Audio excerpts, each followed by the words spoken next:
אדון שוקו הולך לבקר חבר שלו, אדון שוקו אחר. הוא מצחצח שיניים, והלכלוך מהר בורח, וטוב לי טוב עכשיו וגם שמח, כי אני נקי, וכשאני נקי אני הולך לבית שאן, אני הולך אל חשמוי ונופים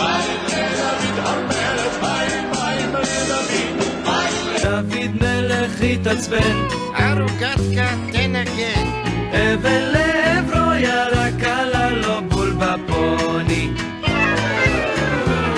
קלה לו בול בפוני, כל התנ"ך אמר תודה. כשקיבלו את התורה, המדבר היה שקט ושום ציפור אז לא זמרה, והרוח רוח, למה לא תשכח לנוע,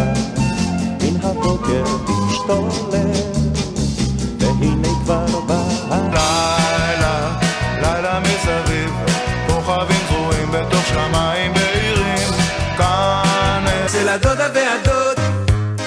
אספנו כמה ידידים, אצל הדודה והדוד